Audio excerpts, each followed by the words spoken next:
5 மற்றும் 8ஆம் வகுப்பில் கட்டாய தேர்ச்சி முறையை ரத்து செய்தது மத்திய அரசு. மத்திய கல்வித்துறை அமைச்சகம் அறிவிப்பு.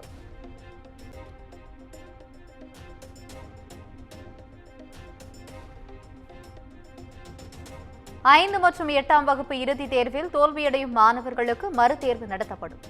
2வது வாய்ப்பிலும் தேர்ச்சி பெறாவிட்டால் அடுத்த வகுப்பு அனுப்பக்கூடாது என மத்திய கல்வித்துறை அமைச்சகம் உத்தரவு.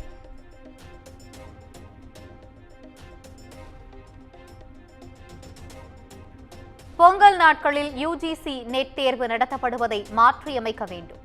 மத்திய அரசுக்கு தமிழ்நாடு உயர்கல்வித்துறை அமைச்சர் கோவி செழியன் கடிதம்.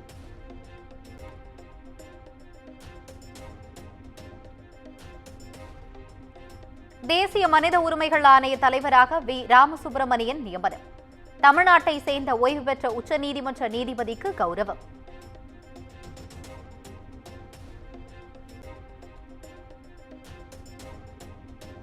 தமிழ்நாட்டில் சட்டவிரோதமாக கழிவுகள் கொட்டப்பட்டதற்கு கேரள உயர்நீதிமன்றம் கண்டனம். விரிவான அறிக்கை தாக்கல் செய்ய கேரள அரசுக்கு உத்தரவு.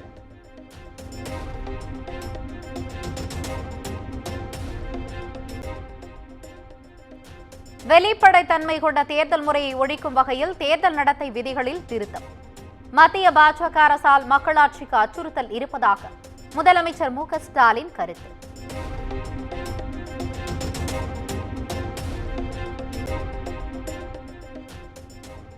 சென்னை கொளத்தூரில் கபாலீஸ்வரர் கலை மற்றும் அறிவியல் கல்லூரிக்கான புதிய கட்டடம் முதலமைச்சர் மு. க. ஸ்டாலின் அடிக்கல் நாட்டினார்.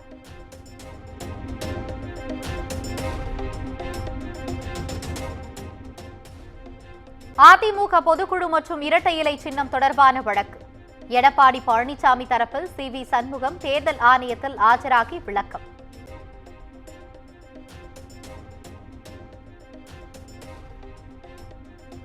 திமுக எம்பி ஆர். ராசாவுக்கு எதிரான வழக்கில் குற்றச்சாட்டு பதிவை தள்ளி வைக்கக்கூடாது. சட்டவிரோத பணப்பரிமாற்ற வழக்கில் சென்னை சிபிஐ சிறப்பு நீதிமன்றத்தில் அமலாக்கத்துறை பதில் மனு.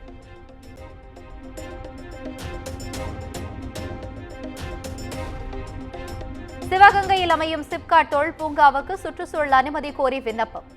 342 கோடி ரூபாய் மதிப்பில் அமையவுள்ள நிலையில் 36,000 பேருக்கு வேலைவாய்ப்பு.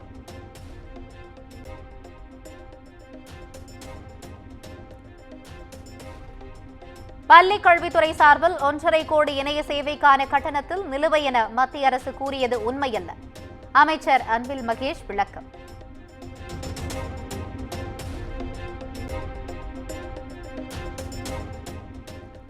பிஎஸ்என்எல் நிறுவனத்துக்கு நிலுவைத் தொகை எதுவும் செலுத்த வேண்டியது இல்லை என அமைச்சர் அன்பில் மகேஷ் பொய் பேசுகிறார்.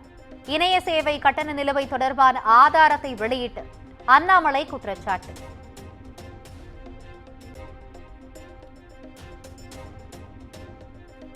தமிழ்நாட்டில் போதைப் பொருள் விற்பனை அதிகரித்து உள்ளதற்கு விசிக அதிருப்தி.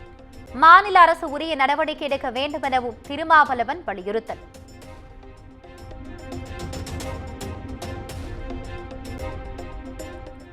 தமிழ்நாடு கொலை மாநிலமாக மாறிவிட்டதாக சசிகலா குற்றச்சாட்டு.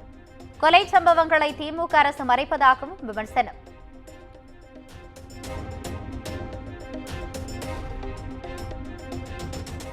அரசு அலங்கார ஊர்தி பங்கேற்பு விவகாரத்தில் அரசியல் நடைமுறையை அறியாமல் இபிஎஸ் பேசுகிறார். அமைச்சர் சாமிநாதன் குற்றச்சாட்டு.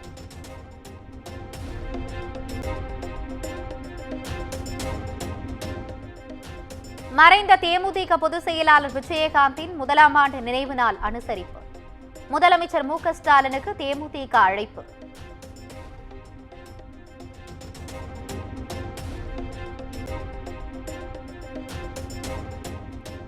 நெல்லை நீதிமன்ற வளாகம் முன்பு இளைஞர் வெட்டி கொலை செய்யப்பட்ட சம்பவம்.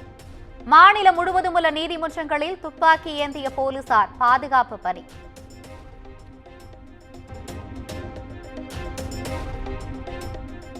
வேலூர் மாவட்டம் பாஜக பிரமுகர் கொலை வழக்கு. கைது செய்யப்பட்ட கிராம உதவியாளர் சஸ்பெண்ட்.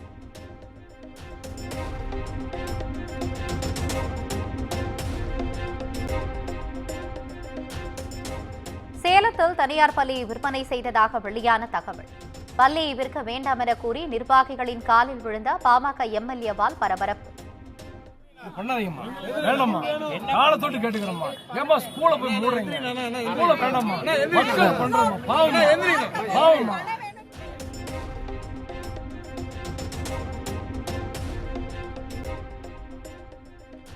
ஜெயங்கொண்டம் அருகே தாவேகா கொடியேற்றுவதில் பிரச்சனையாகி மகளிரணி நிர்வாகி விலகுவதாக அறிவித்த விவகாரம். கட்சியிலிருந்து விலகுவதாக கொடியை இறக்கிவிட்டு சென்ற நிலையில் மீண்டும் கட்சியில் இணைந்து கொடியேற்றத்தில் பங்கேற்பு.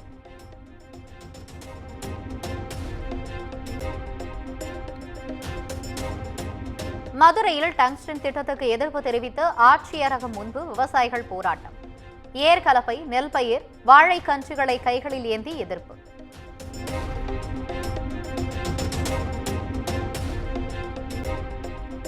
திருப்பூர் மாவட்ட சிறையில் கைதி தப்பியது தொடர்பாக காவலர்கள் சஸ்பெண்ட்.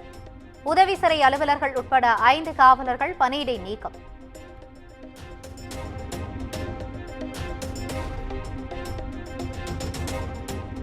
சென்னையில் கிறிஸ்துமஸ் பண்டிகையின் போது பைக் ரேஸுக்கு அழைத்து விடுத்திருக்கும் இளைஞர்கள்.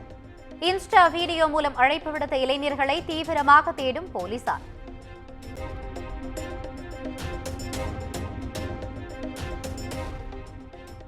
வங்கக்கடலில் நிலவிய ஆழ்ந்த காற்றழுத்த தாழ்வு பகுதி மேற்கு தென்மேற்கு திசையில் நகர்ந்து வருகிறது. தாழ்வு பகுதி தென் மத்திய மேற்கு வங்கக்கடலில் தெற்கு ஆந்திரா, வட தமிழக கடலோர பகுதிகளில் நிலவுகிறது.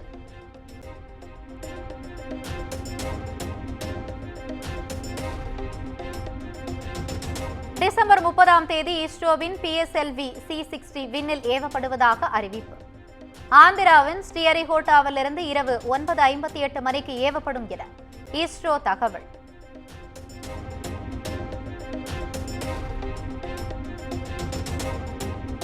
வங்கதேச முன்னாள் பிரதமர் ஷேக் ஹசீனாவை திருப்பி அனுப்ப வேண்டும். இனப்படுகொலை குற்றச்சாட்டுகளை சுட்டிக்காட்டி இந்திய அரசுக்கு வங்கதேச இடைக்கால அரசு கடிதம்.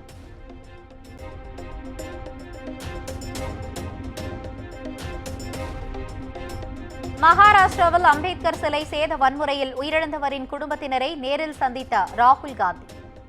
100% லாக்அப் மரணம் என ஆவேச பேட்டி.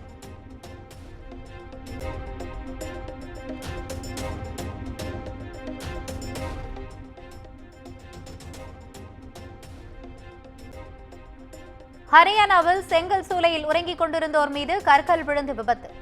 3 மாத குழந்தை உட்பட 4 சிறுவர்கள் பரிதாபமாக உயிரிழப்பு.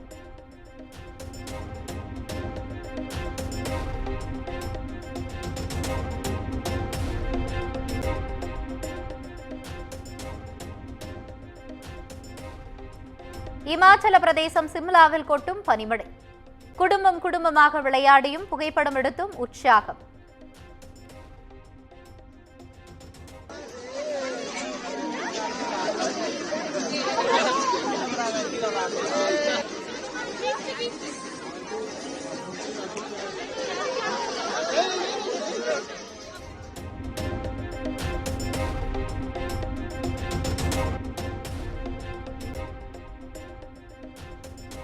அமெரிக்காவின் AI முதுநிலை ஆலோசகராக சென்னையில் பிறந்த ஸ்ரீராம் கிருஷ்ணன் நியமனம். அதிபராக தேர்ந்தெடுக்கப்பட்டுள்ள டொனால்ட் ட்ரம்ப் அறிவிப்பு.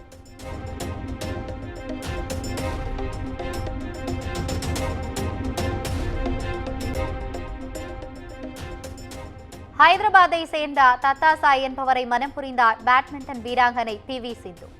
ராஜஸ்தான் மாநிலம் உதய்பூரில் நடந்த திருமணத்தின் புகைப்படங்கள் வைரல்.